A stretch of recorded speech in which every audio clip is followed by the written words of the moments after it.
Building a family can be a complicated, messy, lonely, and sometimes heartbreaking process. But you don't have to navigate this challenging journey alone. Welcome to the All Paths podcast, where we support and celebrate all of the different ways there are to try to grow your family. We are your hosts, Kate and Emily from the nonprofit organization All Paths Family Building. And today we are so excited to be talking to a friend and advocacy partner of ours, Joe. And Joe, thank you for joining us today. Thanks for having me. I really appreciate the opportunity to get a chance to talk to everyone. We're so happy to have you. So, before we jump more into hearing about your own journey to grow your family, we'd love you to just introduce yourself to our listeners. Yeah, sure. So my name's Joe Cody. I live right outside Washington, D.C. with my wife. I have a 4-year-old daughter who was conceived using IVF. We went through about 4 years of IVF, five cycles that were failed, one that was successful, two clinics, spent about $50,000 out of pocket. And as we were going through our own IVF journey, it was actually the therapist that my wife and I were seeing that recommended I start to get involved with Resolve at a national level. My background's in health policy. And so that's how I started to meet people in the infertility community. It was a way for me to channel my energy, the feeling of lack of control, and all these feelings that patients have as they go through that into a way to try to help others. And it was one of those kind of life transforming moments where someone puts it in, everything just clicks. Where, I've been working in DC for a long time. I'd worked on Capitol Hill for a US senator, working for consulting firms, medical associations, in health policy specifically, but never really had a personal connection to any of the issues that I was working on. And this was the first time I really got to apply my background, my knowledge, my expertise to something that I was incredibly passionate about, but directly impacted my family and so many other loved ones. And so that's how I got involved. And that's how I eventually ended up meeting you, Kate, and All Paths, is through all the advocacy work that's been done at a national level and then locally. My wife is from the Boston area. She went to Wayland High School. So for anyone who's from the area knows that I still have family who are up in the New England region. So it's really special to get a chance to talk to you about my own journey, but then also how we can help out people who are struggling with infertility. That's great. Thank you so much. And Emily and I can certainly relate to turning your pain into purpose and having it obviously be kind of huge in terms of your own personal life, of course, but then changing the course of your professional life as well in a really meaningful way, so we can really relate to that. And I'm glad that's been true for you. So I know you just shared a little bit about it, but for many of us, it's unexpected that you're going to struggle with this journey to become a parent. So will you just talk to us a little bit about that? Yeah, so my wife and I got married in 2014, and like a lot of couples, we decided we wanted to wait a few years to try to have kids. We were saving for a home in the DC area, just like a lot of New England region, a little more expensive than some of the other parts of the country. So you have to really be proactive about those type of things. I was, really trying to advance my career, and my wife is a teacher. She was finishing her master's degree, so it wasn't really the right time. And then as we decided we want to try to have children, like a lot of people who are in this space, unfortunately, things just didn't work for us to start. We went to doctors and we're trying to figure out why we were not having success. And that eventually led to a diagnosis of diminished ovarian reserve, which kicked off our 4-year IVF journey. And that process was incredibly hard for us to deal with. It was very unexpected.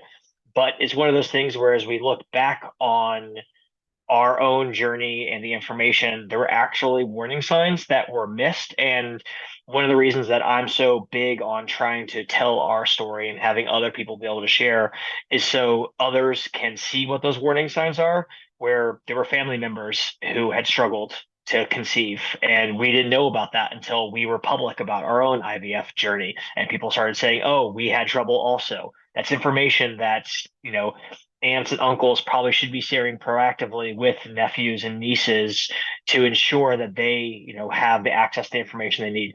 There were tests that my wife had done or other health issues. She was getting regular hormone panels done. When we look back on her information as informed patients, we realized there were warning signs that were there for years in her 20s, where there were stuff that we probably should have been more proactive in our journey. So all of that really led to, as I said, the 4 years of IVF. We were incredibly lucky and blessed to have our daughter. She was our last viable embryo. She was our Hail Mary. She was the worst graded, like 9 day, I think, blastocyst. Like it was a real shot in the dark type thing. And we had made the decision where this was our last chance. We were done with it. We couldn't do the emotional, financial turmoil that is required to go through our journey. So we got very lucky in that regard. And that is something that, I think about a lot as I go through this and sharing with others, for people who have gone through really hard journeys with a lot of failure, to know that it is hard, but there is also possible success in it. And there are ways that we can try to work together to help. So that's why I appreciate the opportunity to get to share my story and talk with, the fantastic people at All Paths, to share that, so we have that proactive education and awareness about the importance of this information.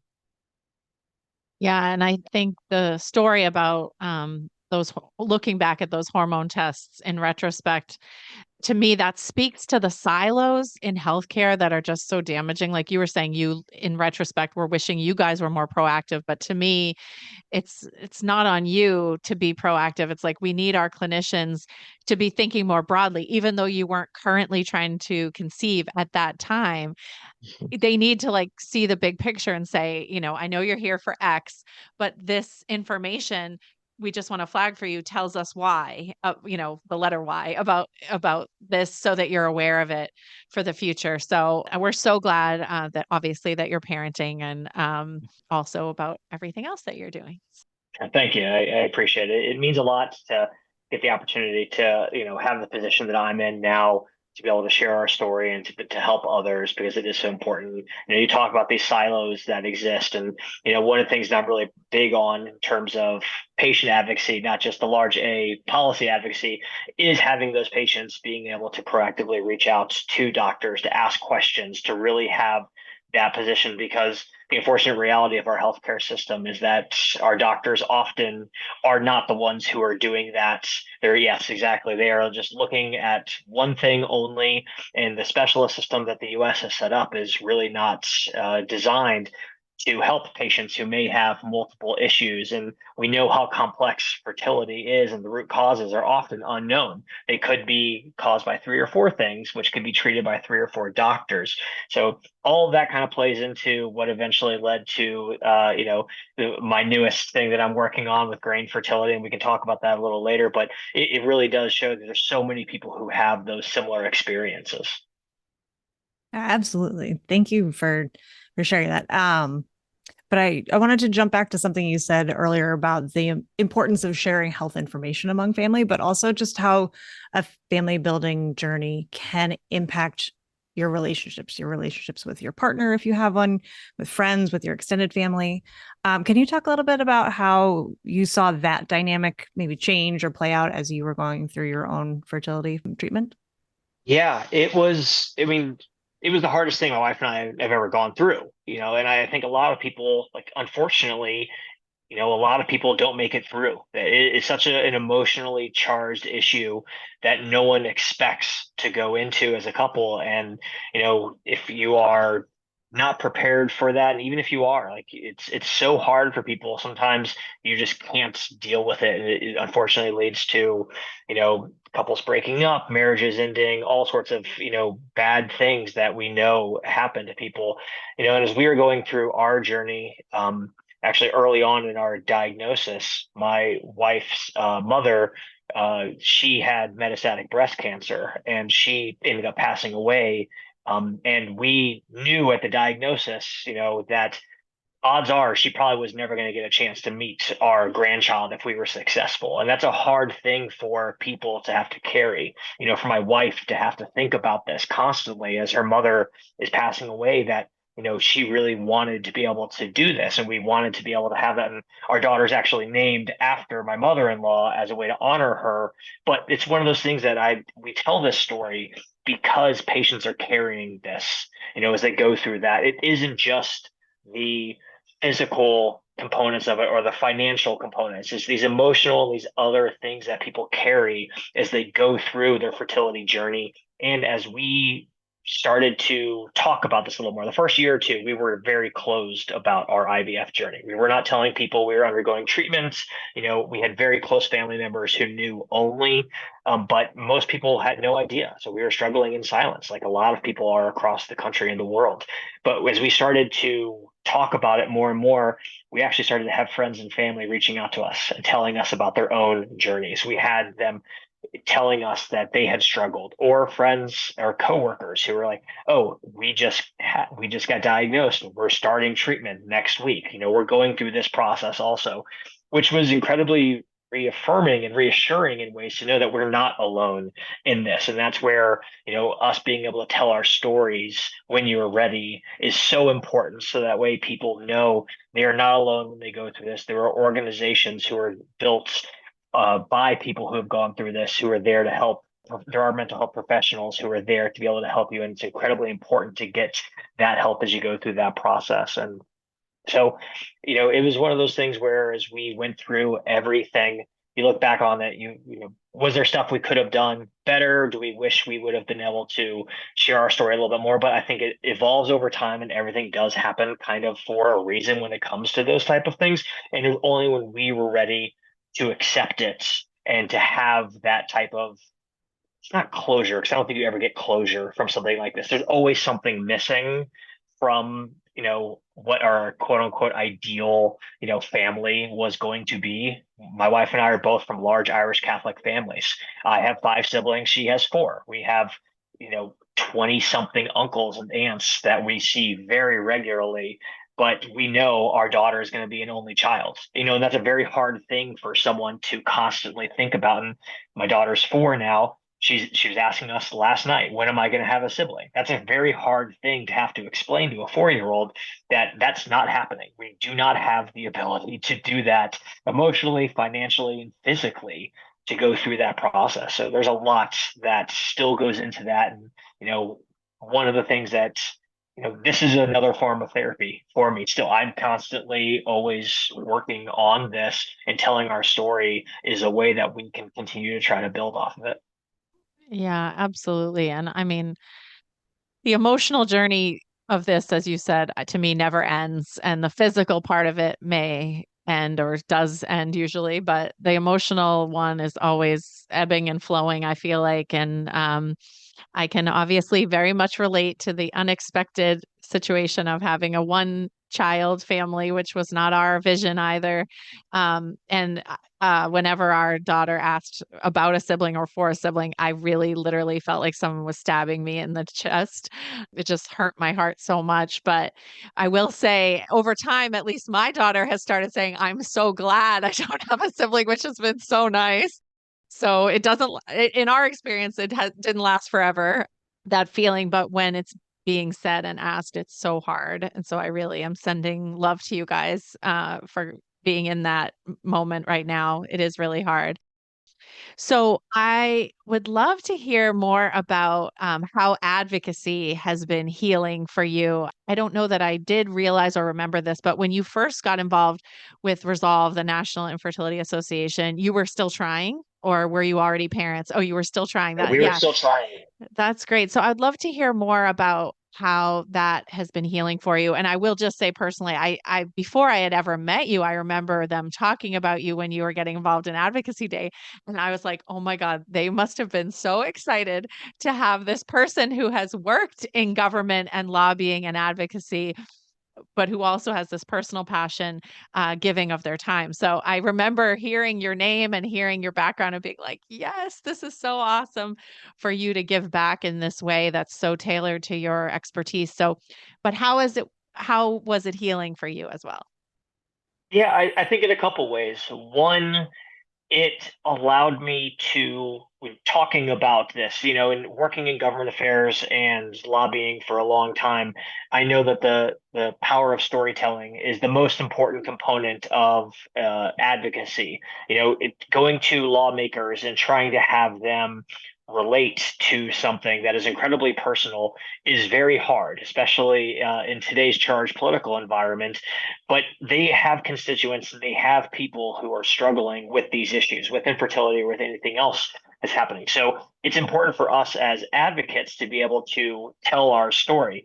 But an important component of telling your story is one, being truthful to yourself about what your story is. So it does force you to confront things that you may have not necessarily been doing the work to confront, that this is the reality of the situation. What can I do to ensure that my life is, what I want it to be given the new environment? Nothing is ideal in this situation. So becoming an advocate forced me to do that work, and I talk about the therapist that my wife and I was going to. She was going to it a lot more than I was, candidly. Like, it wasn't necessarily the thing that I was the most into. Advocacy became that for me, where it was talking with other people, talking with men and fathers to be who wanted to do that. So having those people to relate to, talking to women who have struggled for longer than we have. As you know very well, Kate, when you get involved with this and you see some of the seasoned advocates who are doing this, you have people who have been struggling for years. There are people who have had dozens of failed cycles, and you see the strength from them. And it really is motivating in ways to know that, there are people who are still going through this. You can do this also. Then you also see people who have gone through similar journeys and had success. So you have this kind of North Star, this guiding light to say. But then the other aspect of it was, I know how lucky we were to be able to afford our treatments and to have access to really good care. In the Washington, D.C. region, there are a lot of clinics to choose from. We did not have to travel very far to have care. We had the opportunity to switch clinics and didn't really impact our lives very adversely. It didn't really, we didn't have to do a lot of things that a lot of other people across the United States have to do as they go through this journey. So it was incumbent on me, using my background to try to make it easier for others. I know not everyone had that same privilege that we had to be able to afford this, to have access to care. So knowing how legislation could actually help address these issues was incredibly important. And so tying the two together, our story plus really good policy together, leads to the creation of a system that is more equitable for people, where we can reduce the cost of care, we can improve access to it, we can ensure that people have the resources they need and the support they need as they go through such an intensive process. Advocacy really became a mechanism for me to be able to try to make something a little better for others, so that their process was slightly less terrible than mine. I wouldn't say good, because I don't think anyone who ever goes through this is going to say that was good, but it's, trying to make it a little less worse for them. That's great. Well, again, I just really can relate to so much of what you're saying, and definitely about feeling like, in a way, particularly with having had insurance to cover our fertility treatment, it made me more passionate about trying to make sure that was true for more people, because it was one of the hardest things we ever went through in our lives, and we had insurance. So then could only imagine people who had all the physical and emotional struggle as well as the financial worry. It just feels unconscionable to me and so unfair. And it's part of why we're so passionate about access to care. And I also wanted to mention, because we were sharing our shared feeling about sort of having one child and being very, very grateful for that, and and having it be bittersweet in a way, because it wasn't our plan. And I did just want to mention that one of our free virtual peer support groups that we offer through All Paths is called One and No Longer Trying, which I'm so glad we offer, and having a safe space to say, I am extremely beyond grateful to be parenting, but that doesn't mean I'm completely emotionally resolved with the fact that I only have one child, and being able to process that in a safe space is so important. And I agree. I feel like it's so personal. If and if and when you share your own story. I don't believe that people should ever feel obligated to share their own story, but I also so agree that when you do, in whatever way, if it's at a support group like ours, if it's on a podcast, if it's with your legislator, if it's in an article, it's, there's obviously varying levels of public discourse, but that it really opens that door like it did for you, Joe, and your wife. Like when you open that door just a crack, then and tell them, we're going through this, or we did go through this, then people push open that door and walk through it, which I love. And they know you're a safe person to talk to about it. And that's part of how we build community. So, and I definitely don't want you all at all to regret whenever you, for one, you can't change it, but I don't want you to regret at all when you shared your story, because when you did was the right time, because here you are. Yeah, it's one of those things where I think it was the right time, but when you look back on it, you do wonder, like, was there more I could have been doing? That's where I think there's stuff I could have done before, but you're right. It happened for a reason when it did. And I think, I was incredibly lucky, to be there when Resolve asked me to be co-chair, to lead Advocacy Day in 2020, 2021, and to have someone with my experience, luckily when we did have to pivot from an in-person to a virtual meeting, and having that and having the support system of previous chairs, to having Resolve's leadership to be able to do that, to have people like yourselves to be able to lean on to say, okay, how do I actually build this apparatus? We have more people now than ever who are actively wanting to be involved in this. We've reduced some of the barriers to entry to becoming an advocate. And technology has been a great equalizer for that. But you also had to have the Congress and other legislators kind of catch up to say, okay, you have to, we have to be able to listen to these people and other mechanisms. So being there at the right time, I think, was incredibly lucky for me. Yeah. Well, speaking of being a man of action, so tell us what you're doing now to make things better for patients. Thanks. So, after I'm still actively involved with Resolve, and, served on the volunteer committee, trying to serve as a mentor to the amazing co-chairs who are leading it now, and Julie Eshelman and Ebeth Marshall, the amazing work that they're doing now. But as we were going through our journey, one of the hardest parts that my wife and I struggled with was just the vast amount of information that patients are responsible for. We had 6 doctors that we were seeing, because I mentioned my wife has multiple other things that she's dealing with: Crohn's disease, thyroid issues, etc. And unfortunately, a lot of women and men who are undergoing fertility treatment have the same issue. And so care coordination became a really big role for us, like how much time we had to spend outside of treatment in ensuring that other doctors knew what was going on. We knew what was going on, understood the aspects of our journey, so we can make more informed decisions as we went through the process. And as we kept going through that, my wife, she started creating a 3-ring binder. She carried it around to all of her appointments. That was the mechanism she had to ensure that her doctors knew what updated test results were, what her hormone levels were, what medications as protocols were adjusted, what's the dosage, frequency, these other things that are really hard for people to remember because there's so much they're responsible for. So as we went through this process, I eventually created a company called Grain Fertility, and we are an application that lets patients aggregate, access, and use their information so they have access to the most important information they need through the fertility treatment process. They have it securely accessible on their phones or computer, but we also pair them with coaches and other experts so that they can understand what the information means in the context of their own journey. We know that fertility clinics mean well, but unfortunately, they're overworked, understaffed, there's burnout, there's all these issues we know, and patients don't necessarily always get the support that they deserve. And that's a leading reason why patients discontinue treatment. So what we're really hoping to be able to do is provide that additional support to patients so they have someone that they can ask questions to. They can have someone who can help them understand what the information means. So people who have been through this journey before can help them along and say, these are the things that you're going to be experiencing. These are the things that you can do to proactively start to prepare for these next milestones in your journey, and really help people feel more confident in the decisions that are being made and be advocates for their own care. So we really want to provide those services to patients directly. And then also we're hoping to be able to work directly with fertility clinics as well to provide that additional support so they can provide the service that we know REIs and nurses want to provide. They went into medicine to care for people, and especially in the fertility world, they went because they want to help people have babies, and we want to be able to help them provide the best service possible. Absolutely. A lot lighter than a 3-ring binder too. It is. It is a little lighter. It's a few hundred pages less.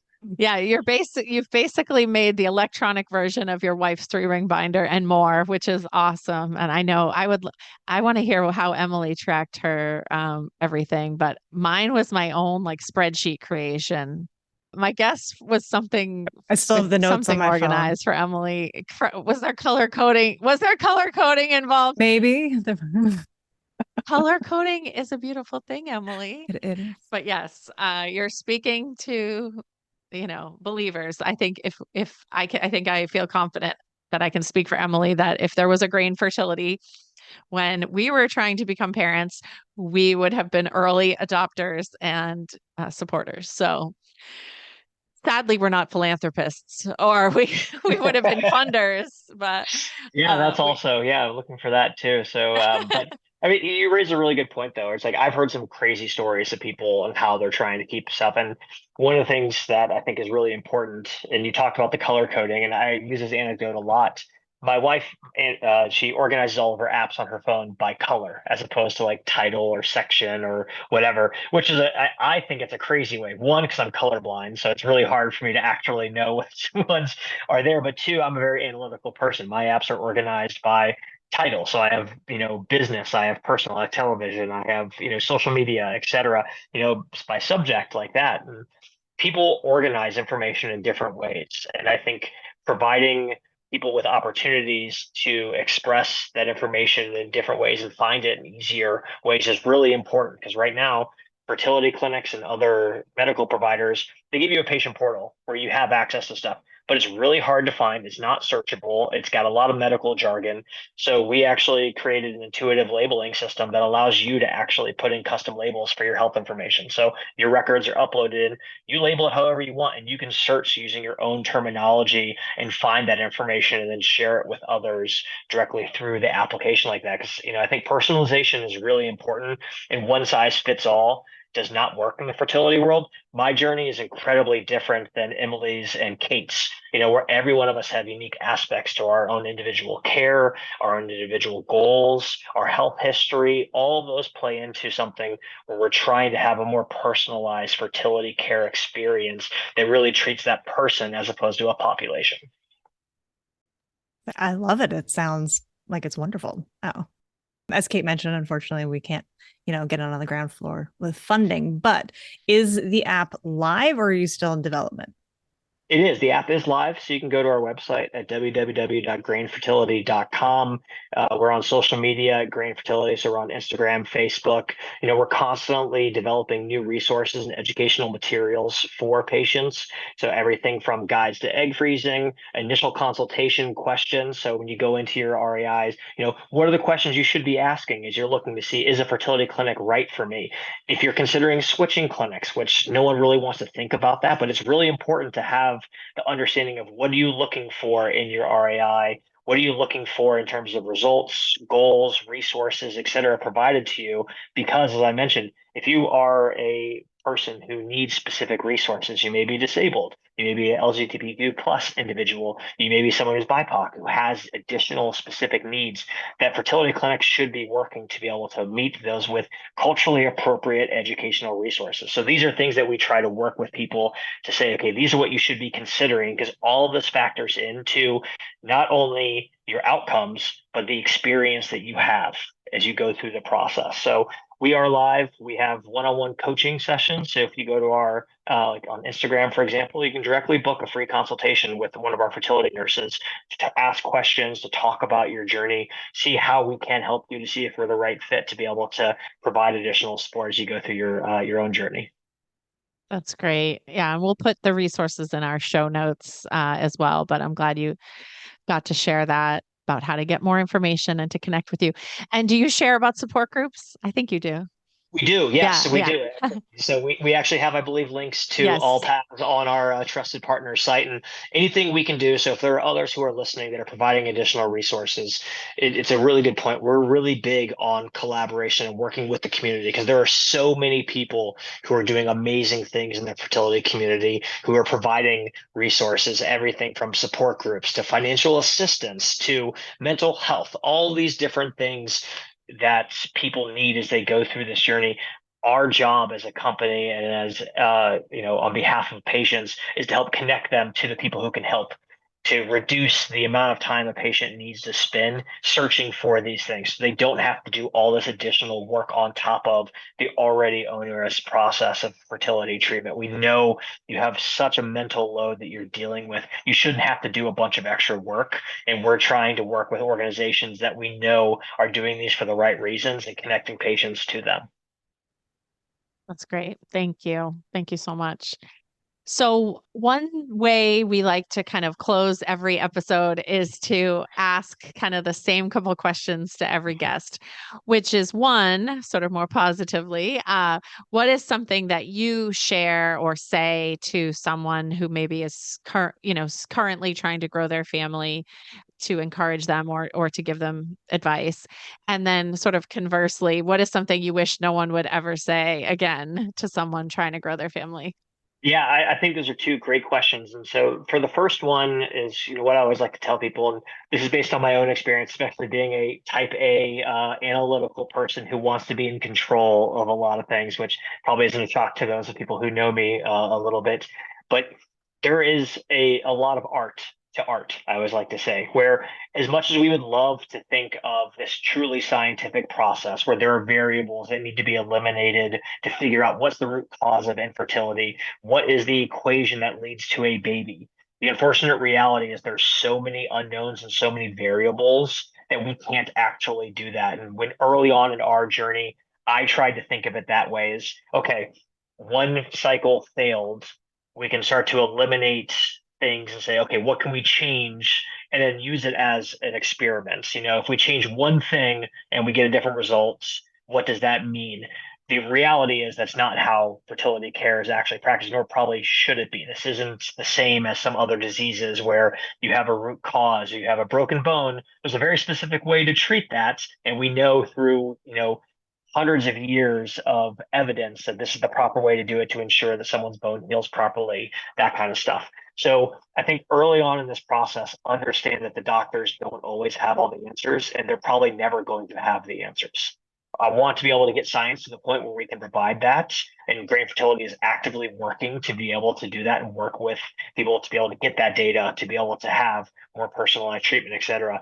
But the reality is that's not the case, and that's not how fertility care is treated. So we really should focus on that person and providing the needs that they need to ensure that they have the support as they go through the process to handle some of the other things and to deal with that. So that's what I always like to tell people, that there's a lot of unknowns, and you are never going to have all the answers. And as much as we'd love to have some semblance of control, the unfortunate reality is we're kind of on a journey as we go through this. And we would, we want to try and make you as much of a driver as possible, but there's going to be times where you are a passenger. And that's the unfortunate reality of what we go through. Yeah, I love that. I really agree. And I know, like, I feel like I see people, which I totally understand, like in Facebook groups and stuff, just venting because a cycle is not successful when they had like a beautiful, quote unquote, beautiful embryo and a well graded embryo. And there is that for many things in our life, the more you work towards it, or the more there was some measurable evidence that you were going to be successful, often you would be successful. So then here's this thing that even though the science is amazing, it's still not absolutely no guarantee. But sorry, I didn't mean to interrupt you. And then what is your thing No. you don't want to hear ever again? So there are a lot. I mean, there's obviously, stress less, just don't stop thinking about it. It'll happen, all of those things. And this probably reflects a lot about me coming from the policy world. And you hear this a lot from people who are actively opposing expanding access to IVF, where you hear people say, just adopt or do other things. But the reality is they don't necessarily understand how hard those other things are, where you have, there's still the same economic like barriers to utilizing other ways of building a family. And if a person like they think that we chose to do this, that if you are going through infertility treatment, this is an elective procedure. There's nothing elective about infertility. So when someone says something like that to tell someone adopt or foster, there's lots of kids who need families out there and stuff. I think it is it's a person who doesn't necessarily understand the reality of the individual situation and also the larger ecosystem that we're operating in as they go through this process. I would love for all those children who are in foster care to seek families. And I think it's an incredibly important component. The reality is policies have not made it easy. It takes years and tens of thousands of dollars to be able to do that. And there's no guarantees, just like in IVF. So if a person's already gone through a multiple failed cycles and then they have to go through another emotional process, that is a really hard thing to tell someone to do and just be so flippant about this being a solution to someone having a family. It doesn't take into account all the things that we've talked about today about a person's individual choice, about a person's perception of what they thought their life and family was going to be. And these are all things that need to be taken into consideration as someone decides what is the best method for them to have a family, or if they make the decision that they've resolved their family building journey and they decide to be a couple who doesn't have children. So to tell someone that, I think is they don't necessarily understand, but it provides us an opportunity. And that's where I think organizations like All Paths, Resolve, and advocates, people telling their stories, can help to inform those people about the realities and how can we actively change. If that's the mechanism that they think is the best way for people to have children, make it easier. There are pathways. There is legislation that can make the affordable tax, like the adoption tax credit, refundable. Resolve is actively working for that. If a politician wants to say that, co-sponsor that legislation. It is there. You can make this easier for people. So that's where I try to channel this energy into a way. How can we advocate for better policy work, and how can we better understand the reality of what infertility means to an individual? Thank you. That is a very frustrating piece. All of the like just do insert, I don't know, whatever someone kind of pulls off the top of their head at the moment. It's very invalidating, but you're right. It is an opportunity for us to say, like, great, if that's what your solution is, here's how you can actually make that be a practical solution for families. So thank you not only for sharing your story with us, but also for all of the advocacy work that you do for current and future families and for your work with Grain Fertility. It sounds like a really, really amazing resource and be helpful for a lot of our listeners, I hope. Before we wrap up, is there anything else that we hadn't touched upon today that you wanted to share about either your journey or about your work as an advocate or otherwise? No, I just think that when I appreciate the opportunity to tell my story, I think it is incredibly important for people to be telling the story when they are ready to do it. I think having organizations like All Paths that are there for when people are ready, when they're looking for those, is incredibly important. So I appreciate the support that organizations like All Paths provide to patients. I appreciate the inclusivity of it as well. It's incredibly important to understand that so many people have diverse experiences through this, and we need to be providing those type of resources to individuals, no matter what their background is, because there are so many people who have historically been marginalized. So it means a lot to get the opportunity to talk about that with you and with others, to know that these resources are there. And for anyone who is listening and who may be struggling, to know that there are people who are out there who are willing and able to help you. So please feel free to reach out to me on social media, on Instagram, etc. My personal account is at JoeCody5. Please DM me. I'm always willing to help anyone I can. If you need help with assistance or resources, etc., anything that I can do to help. So just trying to serve as a resource and to help people as best I can, because there were so many people who were there to help me as we went through the process. And I think it's important to pay it back and to be able to make it, like I said, a little less worse for people as they go through fertility treatment in the future. Thank you, Joe. We really appreciate kind of everything that you're doing in this space, and it's been lovely talking with you today. Of course, thank you so much. I really appreciate the chance. We hope you'll join us next time for more family building stories and resources. Be sure to subscribe wherever you listen to podcasts to make sure you never miss an episode. And follow us on social media at allpathsfb or visit our website, allpathsfb.org, for more information about our work. All Paths Family Building is so grateful to the members of our circle of support who are vital to our ability to provide emotional support, education, and advocacy that is open to anyone struggling to grow their families. Today, we want to give a grateful shout out to our rainbow sponsor, Cryoport Systems. Thank you for joining us for this episode. Please help spread the word so that anyone who is struggling to grow their family can join the conversation. It's an honor to walk with you on your family building journey.